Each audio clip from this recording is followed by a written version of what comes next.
사람을 위한 집, 함부로 지을 순 없습니다. 웃기고 있네. 너네 건물 막 짓잖아. 왜? 사람을 위한답시고 문화재 위에다 건물을 짓냐?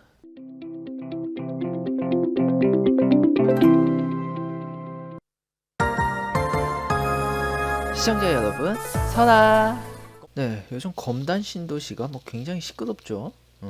뭐 장롱 경관을 해치네 어쩌네. 뭐 유네스코 세계유산 등재 취소가 되네 어쩌네. 아파트를 뭐 부수네 어쩌네. 하여튼 굉장히 말이 많아요. 뭐 뉴스를 보셔서 아시는 분들도 계시겠지만 모르시는 분들도 있을 것 같아서 일단 전체적으로 좀 소개를 해드릴게요. 2007년에 검단 신도시 착공 계획이 수립되고 이후 2014년에 택지 개발 허가를 받게 됩니다. 그리고 2019년 최종 사업 승인을 받게 되고요. 그렇게 본격적인 공사가 시작이 됩니다. 문제는 이 단지 주변에 장릉이란 조선 왕릉이 존재를 했다는 점이죠. 장릉은 인조의 양친인 조선의 추존왕, 원종과 인원왕후 구씨가 안장된 왕릉입니다. 이 주변에 이 대방건설의 디에트르 에듀 포레힐, 금성백조의 예미지 트리플 에듀, 대광건영의 대광 로제비앙 이 세 아파트를 짓다가 2021년에 문제가 된 겁니다. 아니 뭐 왕릉을 파헤쳐가지고 훼손한 것도 아니고 그냥 주변 부지에 아파트를 지었을 뿐인데 이게 왜 문제가 되는 거죠? 이렇게 생각하시는 분들이 분명히 계실 수 있어요. 근데 이게 문제가 됩니다. 이게 어떤 부분에서 문제가 되는지 하나하나 차근차근 알려드릴게요.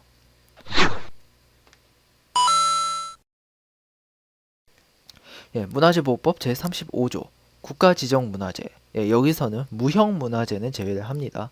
예, 국가지정문화재에 대하여 다음 각 호의 어느 하나에 해당하는 행위를 하려는 자는 대통령령으로 정하는 바에 따라 문화재청장의 허가를 받아야 하며 허가사항을 변경하려는 경우에도 문화재청장의 허가를 받아야 한다. 1. 국가지정문화재의 현상을 변경하는 행위로서 대통령령으로 정하는 행위. 2. 국가지정문화재의 보존에 영향을 미칠 우려가 있는 행위로서 대통령령으로 정하는 행위. 뭐 이걸 풀어서 설명을 하면은 이 왕릉 주변에 아파트를 지으면 이 문화재의 현상이 이제 변경이 되고 문화재 보존에 또 영향을 미칠 수가 있으니 이 아파트 짓기 전에 건설사가 문화재청에 직접 허가를 받아내야 한다는 겁니다. 근데 이 건설사들은 안 했죠. 국내 문화재 관련 법부터 어겼기 때문에 문제가 된 겁니다. 물론 이것만이 문제는 아니에요. 1번은 국내 문제라면 이번 건은 국제 망신으로 이어질 수 있는 문제입니다. 유네스코 세계문화유산에는 조선 왕릉 전체가 묶여서 등재가 되어 있습니다. 문화재 그 자체로도 중요하지만 이 풍수지리적 경관이 유지가 되어 왔기 때문에 그 부분까지 인정이 돼서 등재가 된 겁니다. 조선시대에는 풍수지리를 굉장히 중요하게 생각했죠. 특히 왕릉이라면 더더욱.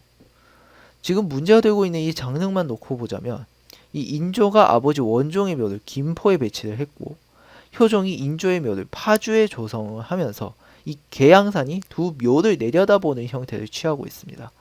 다시 말해서 계양산과 김포 장릉과 인조의 묘가 일직선으로 이어지는 경관이라는 겁니다. 근데 장릉 근처에 아파트가 지어지면 장릉은 계양산을 보지 못하게 되고요. 그럼 풍수지리적 경관이 사라지게 되는 겁니다. 아니 그 풍수지리 때문에 지금 이 사단이 났다고요? 예. 유네스코는 풍수지리를 한국의 고유 문화로 인정하고 존중하기 때문에 조선 왕릉을 세계유산으로 등재를 시킨 겁니다. 이거 우리의 고유 문화예요. 그러니까 풍수지리가 아니고요. 지금 이 사태가 완전히 해결이 안 된다. 다시 말해서 이 아파트가 철거가 안 된다. 그럼 유네스코 세계유산 등재는 취소가 되는 거예요. 아니 장릉 하나만 등재를 하면 되잖아요. 아니 이게 묶여서 등재가 됐다니까요. 예. 그러니까 이게 지금 장릉이 등재가 취소가 되면요. 다른 왕릉들도 다 등재가 취소가 돼요. 이 아파트 하나 때문에 문화재가 훼손이 되고요. 이 다른 지역에도 피해가 가고요. 국제적 망신까지 받는 거예요. 건설사들은 억울하다는 입장이다. 아파트 용지를 매각한 인천도시공사가 택지 개발에 대한 문화재 현상 변경 허가를 신청했고 당시 허가가 났기 때문이다. 2019년에는 인허가 기관인 인천 서구청의 경관 심의도 받았다. 건설사들은 공공택지에 지은 아파트인 만큼 허가를 내준 인천시뿐 아니라 사전에 조치를 취하지 않은 문화재청의 관리 소홀 책임도 크다고 주장했다. 이 새끼들 무기신작전 쓰는 거 보소.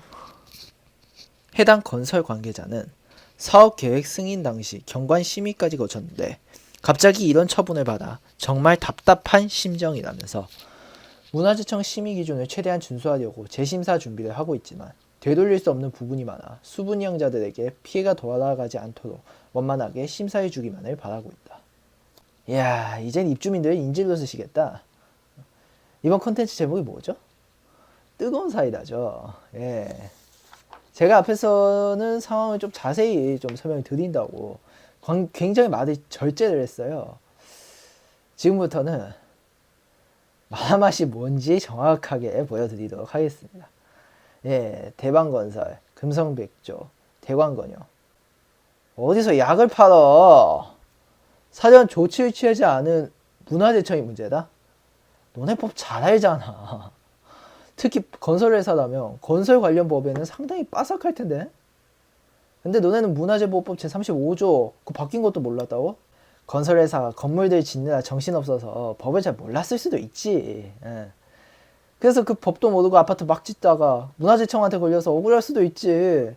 아유, 억울할 필요 없어. 다 너네가 무능해서 생긴 일인데 누굴 탓해? 얘네는 건물을 지으면 안 되는 회사들이에요. 멀쩡히 있는 법도 몰라서 법을 막 어기고 법적 제재를 받는 무능한 회사한테 뭘 믿고 건설을 맡겨요? 뭐 그래놓고 뭐? 이게 다 문화재청 탓이다. 빽! 아주 지랄들을 해요. 아니 잠깐만. 인천 서구청의 경관 심의도 받았다. 아니 잠깐만. 서구청 너네는 뭐하는 애들이냐? 너네 이거 뭘 믿고 허가해줬냐? 인천 서구청 관계자도 문화재청에서 저희에게 2017년에 바뀐 사항을 담은 전자문서를 보내주지 않는 등 제대로 고시하지 않았다면서 저희는 기존 법령에 따라 적법하게 허가를 내준 것이라고 말했다.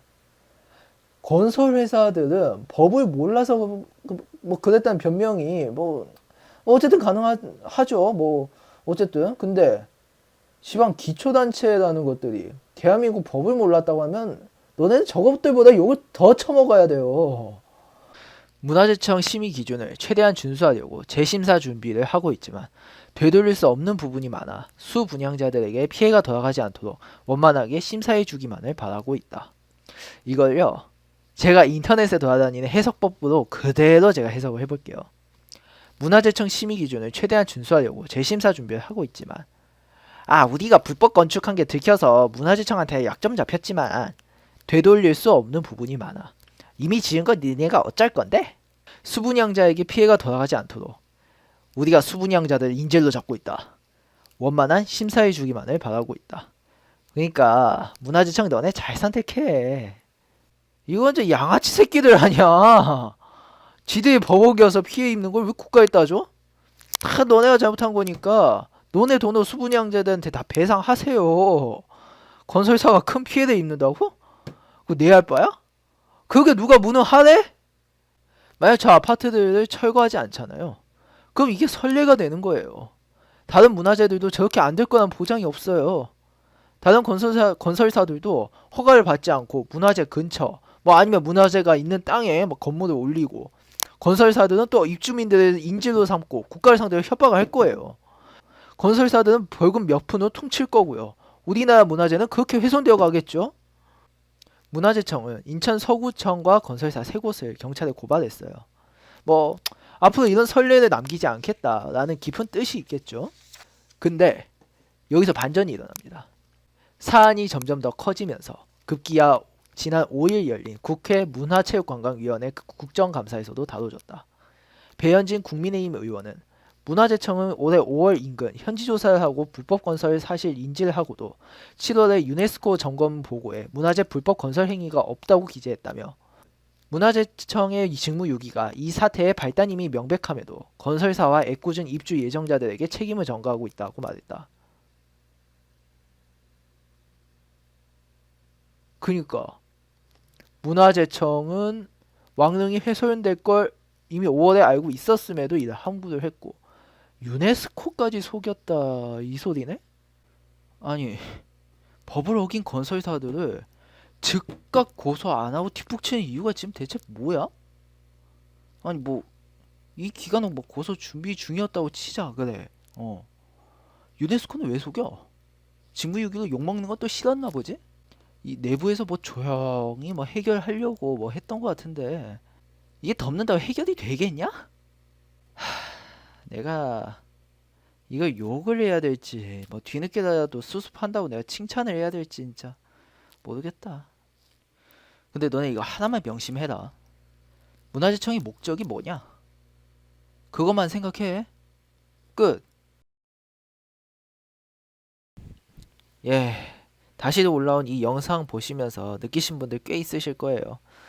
아, 이 이슈도 또 묻혔구나. 에이, 이게 어떻게 보면은 이 예전부터 영상 올라오고 나서 한 며칠 안 지나서 점점 사과들긴 하더라고요, 이슈가. 예. 근데 이 이슈 자체가 이렇게 묻힐 이슈가 아닙니다. 이거 꽤 중요한 이슈예요. 예, 여러분들도 이 부분에 대해서는 좀 관심 많이 가져주셔야 됩니다. 네. 뭐 말 나온 김에 새로 들어온 소식 없는지 한번 알아봤는데요.